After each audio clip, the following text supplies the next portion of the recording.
네, 안녕하십니까. OJ IT 뉴스를 진행하는 오지환입니다. 반갑습니다. 오늘의 뉴스의 주인공은 기아 자동차입니다. 근데 제가 썸네일로 뽑은 내용이 무엇이냐 제목을 생각을 했었는데 제 심정이 이거예요. 차량 번호만 알면 기아 자동차 해킹이 가능했었습니다. 그것도 상당히 오랜 기간. 근데 이게 되게 좀 심각한 사안이었어요. 굉장히. 근데 참고로 저는 기아 자동차를 좋아합니다. 저는 카니발을 6년 동안 탔고요. 그리고 제 와이프 차량도 레이예요. 그래서 기아 차량이 좋습니다. 좋은데 차도 뭐 잘 만들고요. 근데 제가 끝으로 얘기하겠지만 요 사건은 진짜 좀 아니었습니다. 왜 그렇게 생각하는지 한번 끝까지 들어보시고 아니라고 하면 각자만의 의견을 좀 내시면 좋을 것 같아요. 우선은 기아 자동차가 해킹이 가능한 상태로 꽤 오래 있었습니다. 그게 어떻게 있었냐, 우선은 그걸 알려면 기아 커넥트라는 걸 알아야 돼요. 기아 커넥트가 뭐냐면 예전에는 이제 우버라는 시스템으로 있었는데요. 쉽게 얘기하면은 그거예요. 그러니까 인터넷을 통해서 차량을 원격으로 제어하는 거예요. 그 시스템이고, 거기서 이제 뭐가 가능하냐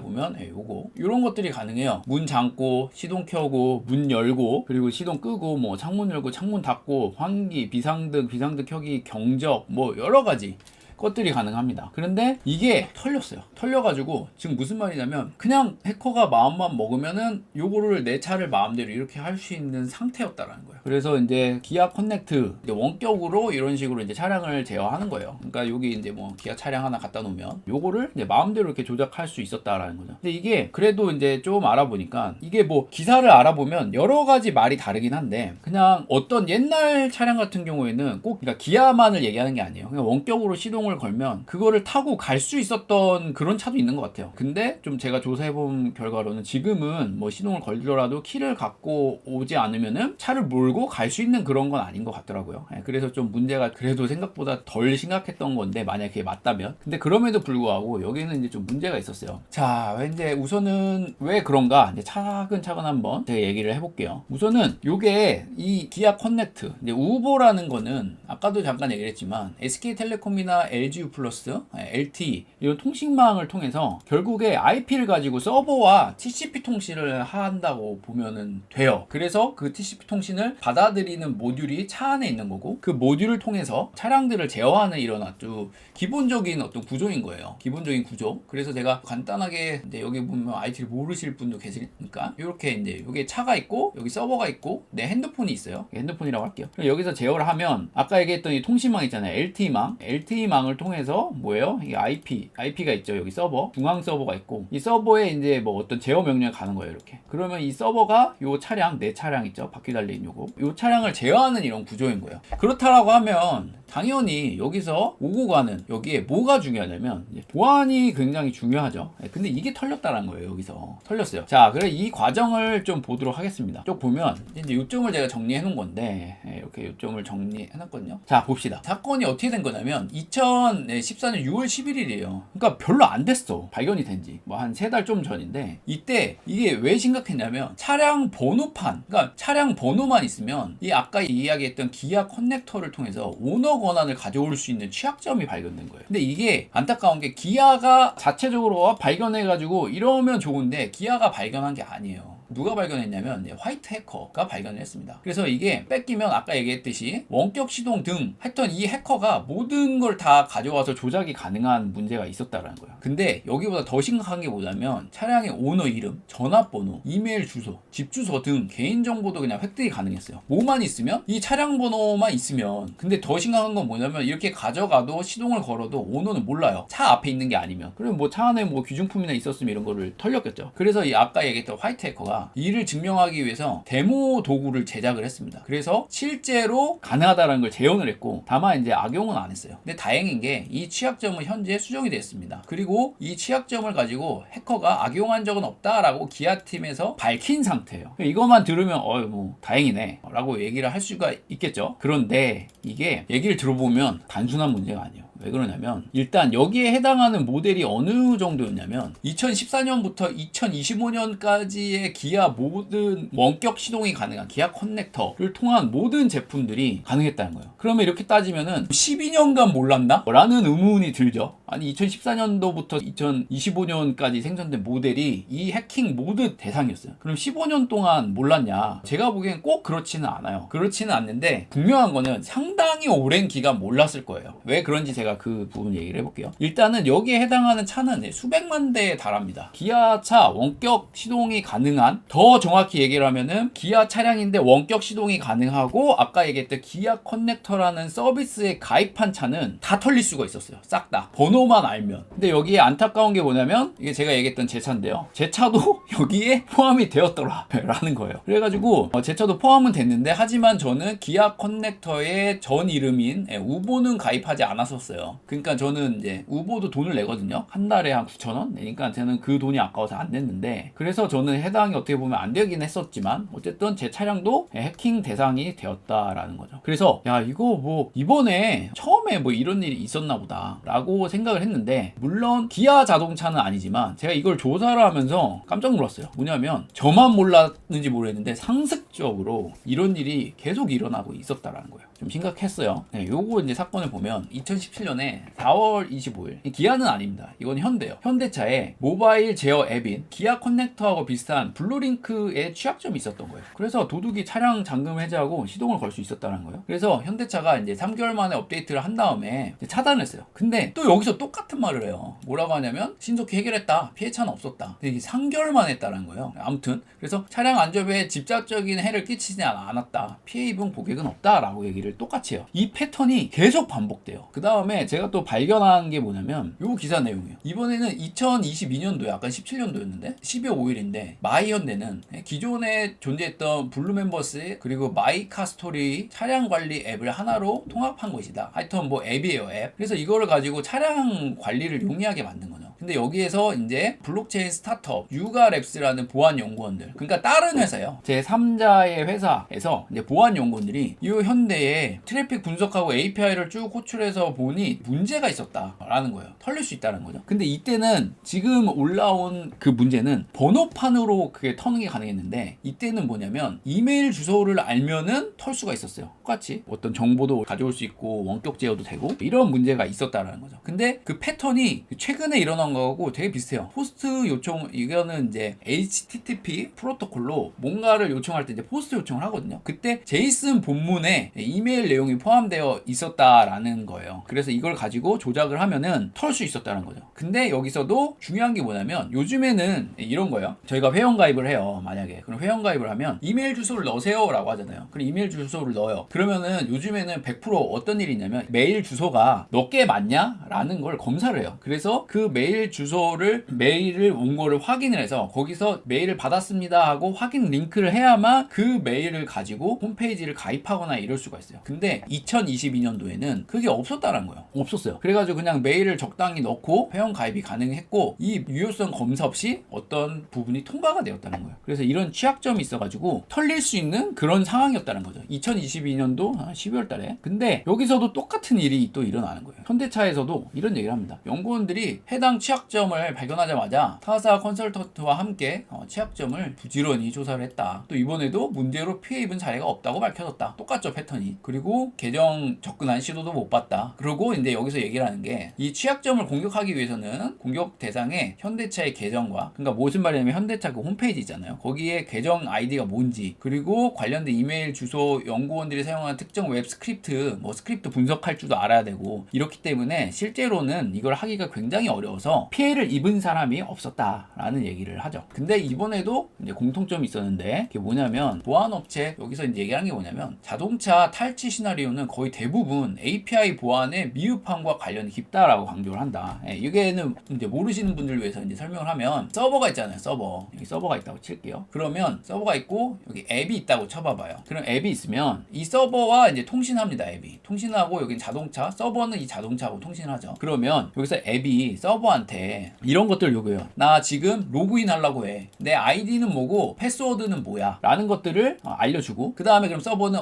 맞아. 네 아이디가 맞아. 이렇게 이런 것들을 주죠. 그 앱에서는 원격 제어를 해. 뭐 시동을 걸어. 라는 메시지를 이 서버로 보내죠. 이렇게 보냅니다. 그럼 서버가 이때 여기 보내고 잘 됐어. 라는 어떤 말들을 합니다. 여기서 얘기하는 제가 말로 했던 거, 자, 아이디와 패스워드 검사해줘 라는 걸 요청을 하잖아요. 요청. 그리고 요청을 하려면 이 서버가 알아들어야 되죠. 그럼 컴퓨터는 바보기 때문에 알아듣게 하기 위해서는 어떤 규칙들을 지켜야 돼요. 그 규칙이 뭐냐, 어떻게 보내야 되냐, 패킷 모양은 어떻게 해야 되냐 라는 걸 정의해 놓은 게 뭐냐면 바로 이제 API예요. 정확히는 이제 프로토콜인데 그 프로토콜대로 뭔가 구현이 돼서 규격화돼서 API를 만들고, 그러니까 어떻게 보면 조종기 핸들을 주는 거예요. 조종기 핸들을 줘서 이렇게 조종하면 내가 어떻게 동작할게 라는 걸 쫙 정해 놓은 거예요. 그거를 API라고 하는 거예요. 근데 대부분 해킹당한 이런 어떤 것들을 봤을 때 공통점이 있는데, 그게 뭐냐면 이 API를 사용하는 부분에서 어떤 취약점들이 있더라라는 거예요. 그래서 이런 류로 다 털리고 있다라는 거예요, 지금. 근데 그런 일이 뭐냐, 오늘 제가 얘기하고 싶은 2024년 6월에 또 있었다라는 거고, 이게 뭐냐면 굉장히 오래 방치되고 있었다라는 거예요. 근데 이것도 제가 개발자로서 이해합니다. 뭐 모를 수 있죠. 그러면 안 되지만 모를 수도 있다라고 이해를 합니다. 근데 왜 제가 이거를 계속 이제 잘못됐다 얘기를 하냐? 우선은 그 과정들을 좀 설명을 할게요. 우선은 이걸 누가 발견했냐면 되게 유명한 팀인데, 버그 바운티 헌터인 샘 커리라는 분이 계십니다. 이 샘 커리가 유명한데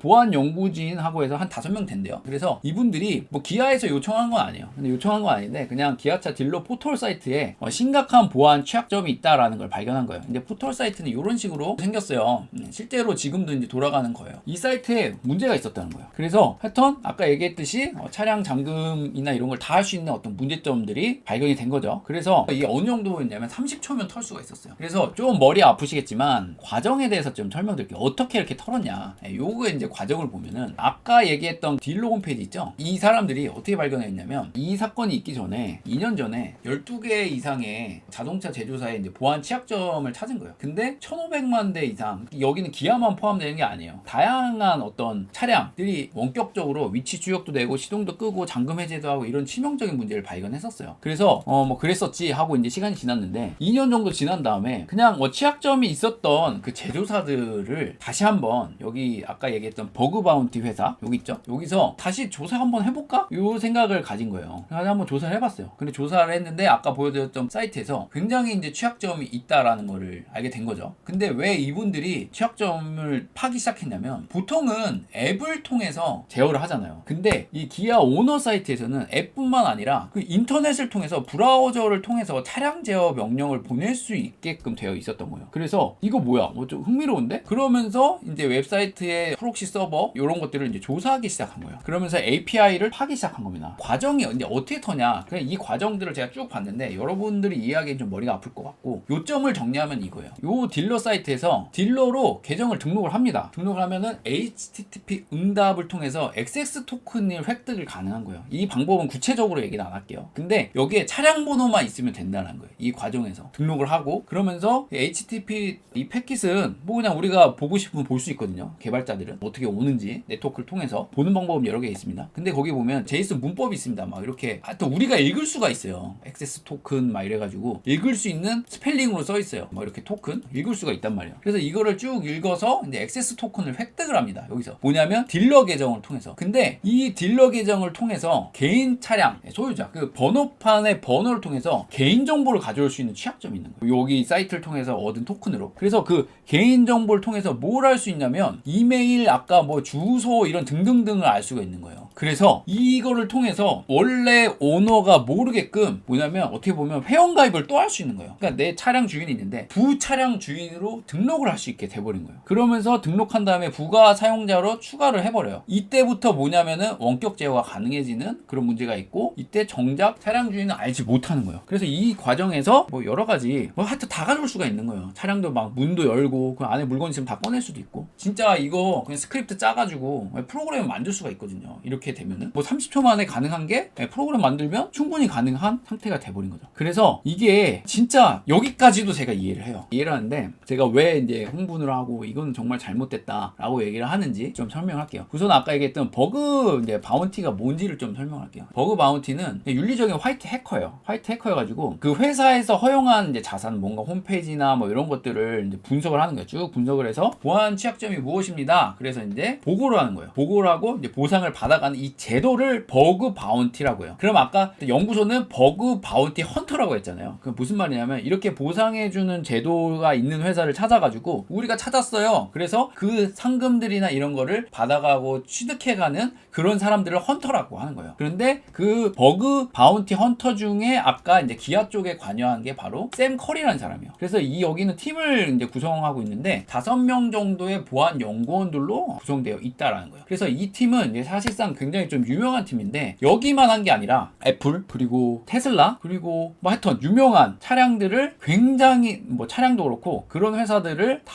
뒤져서 취약점들을 찾아주는 애로 되게 유명한 회사예요. 그래서 그 대표적인 데를 얘기를 하면은 우선은 요거를 제가 얘기하고 싶어요. 애플에는 55개의 결함을 찾아가지고 보고를 했습니다. 그리고 뭐냐면 33억을 보상을 받습니다. 55개의 결함을 보고하고. 근데 여기서 제가 이제 실망이라는 거예요. 뭐냐면 애플은 이걸 처리하는데 얼마나 걸렸냐면 4시간 걸렸습니다. 55개의 결함을 보고를 해줬는데 돈도 3.3억에 보상을 해주고 그 다음에 이걸 처리하는데 4시간밖에 안 걸리고 뭐라고 얘기하냐면 정말 우리의 보고에 대응이 빨랐다. 제출을 하고부터 수정까지 알려주자마자 4시간 만에 이 55개를 다 고쳤다는 거예요. 완전 다르죠. 그 다음에 콕스는 커리의 보고서를 받은 후에 6시간 내에 노출된 API 호출을 중단해버리고 그러니까 여기는 이제 중단한 거예요. 일단 이거 위험하네. 그래서 바로 서비스를 일단 중단하고 다음날 취약점을 패치했다. 그러니까 여기는 하루 걸렸죠. 그러면서 여기서 이제 똑같은 말을 하긴 합니다. 뭐냐면 악용된 적이 있는지 조사했지만 악용 시도에 대한 증거는 찾지 못했다라고 밝혔죠. 이거는 다 이제 기업이 패턴이 똑같은 것 같아요. 뭐 진짜라고 뭐 믿어야죠. 뭐 어떡합니까? 그리고 그 다음에 또 뭐냐면 커리는 여기서 테슬라에 해당 결함을 보고했고 패치는 12시간 내에 이루어졌다. 테슬라에도 보고를 했는데 12시간 내에 어떻게 되냐? 6월 20일 날 보고를 합니다. 19년도에 보고하고 아침 6시에 보고했는데 8시까지 해서 긴급 패치를 합니다. 그리고 뭐냐면은 이때 돈도 줘요. 언제? 한 달 좀 안 된 후에 여기에 바운티 지급을 합니다. 그래서 1만 달러의 보상금을 줬다라고 합니다. 이런 일이 있었던 거예요. 그리고 물론 기아만 여기에 처음으로 털렸던 건 아니에요. 뭐냐면 이 취약점 발견한 시리우스 XM에 알렸다. 이것도 엄청나게 이슈였어요. 시리우스 XM은 이건 뭐냐면 대부분의 차량 여기에서 포함되는 아까 이제 그림 그렸던 앱이 있고 어떤 서버가 있고 그리고 여기 차량이 있으면 여기 제어해주고 이게 받는 이 서버라고 했죠. 서버. 이 서버의 어떤 종류 중에 하나라고 보면 돼요. 시리우스 MX가. 그래서 여기가 이 서버를 쓰는 이 뭐 플랫폼이라고 할게요. 이 플랫폼을 쓰는 회사가 엄청난 회사가 많았어요. BMW, 혼다, 현대 여기 현대도 포함됐어요. 인피니티, 뭐 제기어, 랜드로버, 렉서스, 뭐 닛산 이 많은 데가 여기 시리우스 XM 플랫폼을 사용하고 있었거든요. 근데 이게 되게 취약했던 거예요. 그래서 전 세계 1200만 대 이상의 커넥티드 차량 시동 걸기 뭐 이런 게 가능했었던 사건이에요. 그래서 요거를 이제 어쨌든 뭐 보고해서 조치를 했다라는 거예요. 근데 여기서 이제 문제점이 있어요. 문제점이 뭐냐면 타임 테이블을 봅시다. 아니 있을 수 있죠. 네, 모를 수 있죠. 네, 모를 수 있는데 이 타임 테이블을 보는 거예요. 여기서 제가 이제 화가 났습니다. 뭐냐면 2024년 6월 7일 날 UTC니까 뭐 한국 시간으로 정확히 모르겠어요. 아무튼 기아팀에 너네 버그가 있는데 어떻게 보고해? 어떻게 알려줘? 제보를 어떻게 하면 되는 거야? 라는 걸 물어봅니다. 그런데 뭐예요? 3일 있다가 응답이 옵니다. 3일 답변 받아요. 어떻게 보고하는지. 그 다음에 이제 바로 다음날 취약점을 제보를 합니다. 근데 응답이 없는 거예요. 야 이거 너네 정말 심각해. 물론 뭐 돈 받고 싶은 마음도 뭐 한 5% 있겠죠. 5% 있을 텐데 근데 이게 그거를 떠나서 야 너무 심각해 지금 너네 문제. 야 너네 차량 다 털리게 생겼어.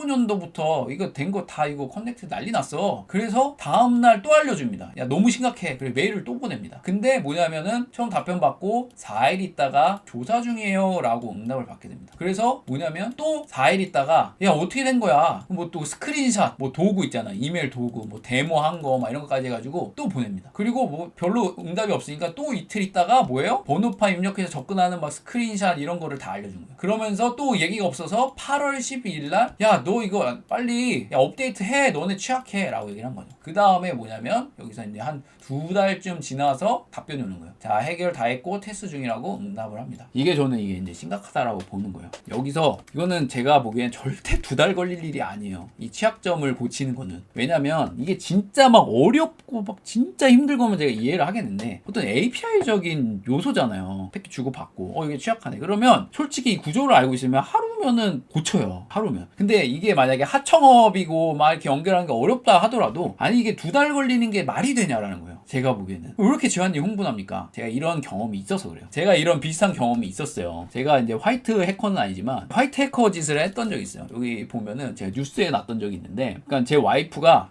이제 해킹을 당했었어요. 해킹을 당해가지고 쿠팡에서 50만 원짜리 소액 결제 사기를 당했습니다. 근데 이거 기아는 훨씬 심각한 문제고요. 지금 왜냐면 번호판만 알면 털 수가 있잖아요. 근데 저는 그 정도까지는 아니었어요. 뭐냐면 어떤 보이스 피싱에서 속아서 앱을 깔면은 해킹이 가능했던 구조예요. 근데 LGU 플러스와 쿠팡에 취약점이 있었던 거예요. 그래서 제가 전화를 했어요. 쿠팡에. 지금 이런 문제가 있고 취약점이 있다. 보상을 혹시 해줄 수 있느냐? 근데 안 된대요. 그러면서 뭐라고 했냐, 쿠팡이. 이거는 우리 시스템이 아니고 우리가 하청을 주는 시스템이다. 그러니까 우리가 이거를 보상해줄 권리는 없다라고 얘기를 하는 거예요. 그래서 제가 아니 보상을 떠나서 나는 거래를 할 때 하청업체랑 한 게 아니라 쿠팡 너희와 했다. 너희와 했는데 야 이거를 그렇게 하청업체를 핑계를 대면서 빠지는 게 맞냐. 모든 사람들이 쿠팡인 줄 알고 거래를 하는데 그거를 그래. 그 보상 안 해줘도 좋다. 근데 이 취약점이 있고 지금도 계속 피해자가 늘어나고 있는 상황이다. 이거에 대해서 조치를 해야 된다. 이거 뻥 아니에요. 지금도 녹음 다 남아있어요. 제가 블로그에 다 올려놨거든요. 근데 거기서 쿠팡에서 뭐라 그랬냐면 어쩔 수 없다. 그냥 냅두겠다라고 정확히 저한테 얘기를 하는 거예요. 그래가지고 제가 그때 너무 어이가 없는 거예요. 그러니까 이게 어디서 만든 앱이냐면 중국에서 만들어서 해킹을 했던 앱이거든요. IP도 제가 추적을 해봤어요. 그래가지고 야 이거는 와 나는 도저히 이해를 못하겠다. 제가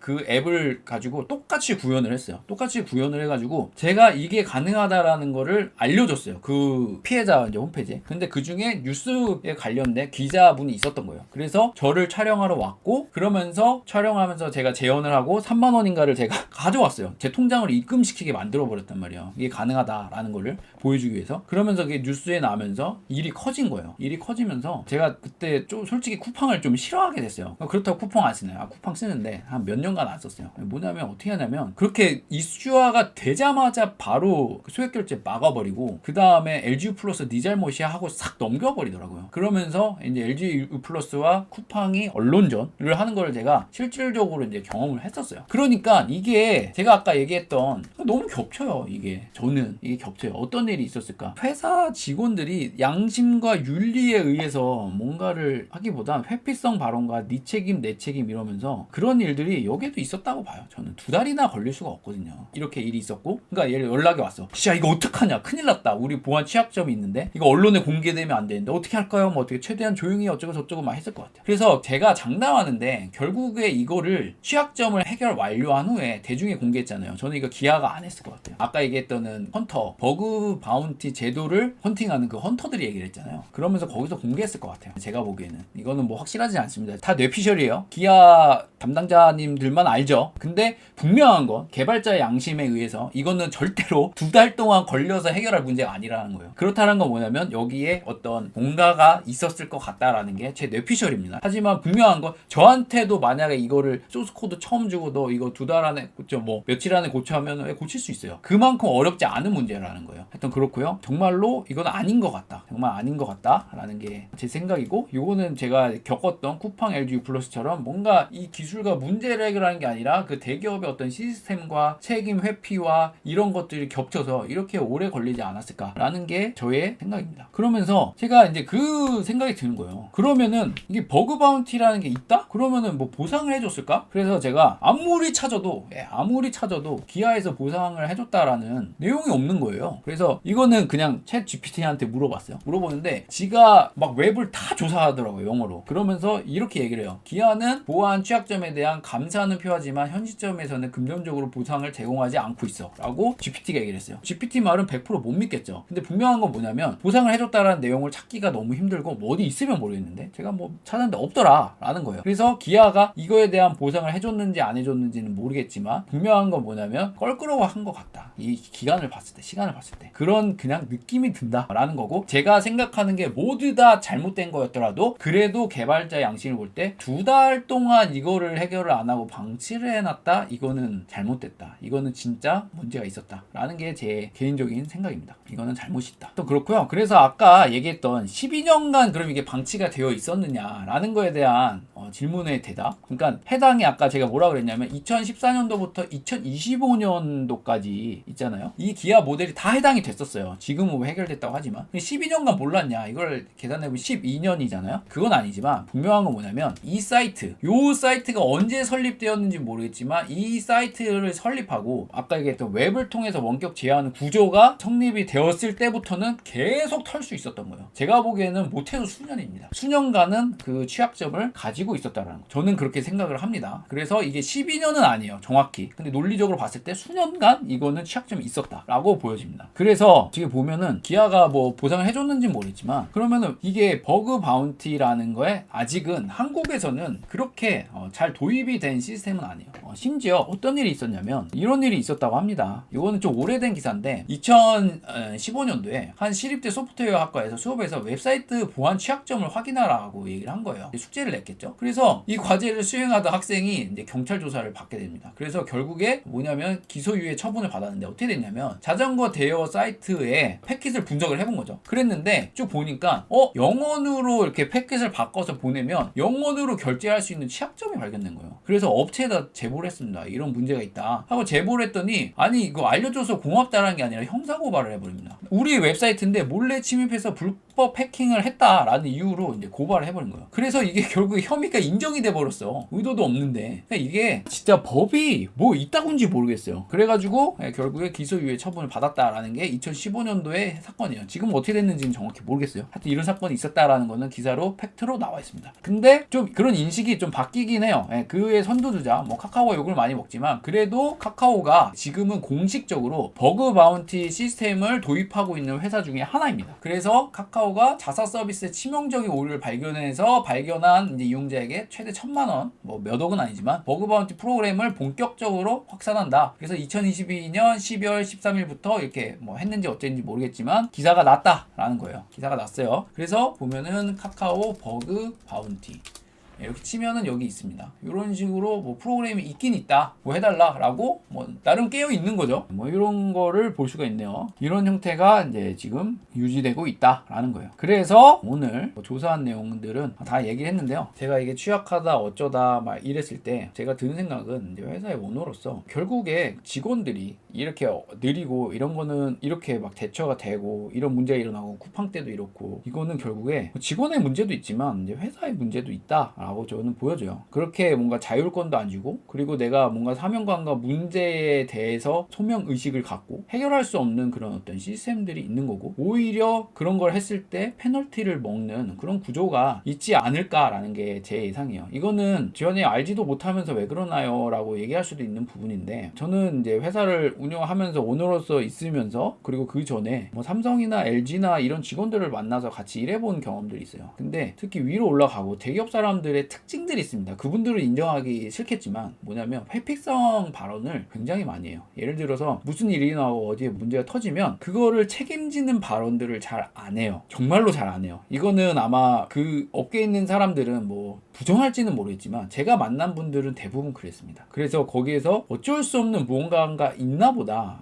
라는 생각을 좀 하게 되더라고요. 실제로 뭐 LGU 플러스, LG CNS, 삼성, SK 막 이런 분들하고 다 일을 해봐도 그런 특징들이 있다라는 거예요. 그러면 회사에서 살아남기 위해서 어떻게 그럴 수밖에 없는 뭔가가 있는 것 같아요. 그러니까 이게 얘기하잖아요. 뭐 회사에 뭐 열심히 해봤자 뭐 결국에 뭐 회사만 좋다라는 어떤 이런 문화들이 형성되어 있는 게 아닌가 뭐 이런 생각들을 합니다. 그래서 제가 그냥 단순히 기사를 조사를 하면서 거기까지 이제 생각이 닿더라고요. 뭔가를 책임감을 갖고 했을 때 그 책임을 오롯이 직원에게만 지게 하는 뭔가 구조가 있는 이런 건 아닌 것 같다. 그런 것들 이제 회사가 같이 책임지고 갈 수 있고 그런 구조들이 만들어지고 그런 회사를 한번 만들어 보면 좋겠다. 뭐 이런 생각을 하게 됐습니다. 그래서 결국에 프로그래머는 제가 생각하기에는 정말로 중요한 게 윤리라고 생각을 해요. 왜냐면 제가 이제 오프라인 강의 때도 많이 얘기를 했지만 프로그래머는 인정하고 싶던 않던 간에 프로그램을 만들고 그거를 세상에 뿌렸고 그게 좀 영향력이 있는 프로그램이 됐을 때는 결국에 검을 쥔다라는 거예요. 근데 거기에 윤리의식이 없다라고 하면은 진짜로 치명적이죠. 뭐 애플이 아니면 우리 뭐 안드로이드 만든 운영체제에서 우리 목소리 다 가져가가지고 뭐 광고를 하기 위한 어떤 요소들로 쓴다라고 하면 뭐 어떡해요? 막을 방법이 없잖아요. 그런 윤리들이 되게 중요한 것 같아요.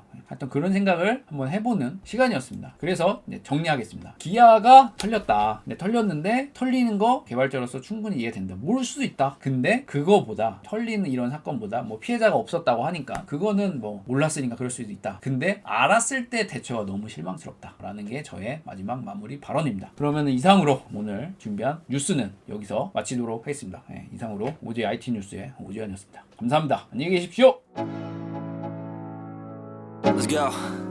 Yo, I'm like an addict. Do I gotta have it? I ain't even playing. Got a really bad habit. If it moves, gotta grab it. Fuse.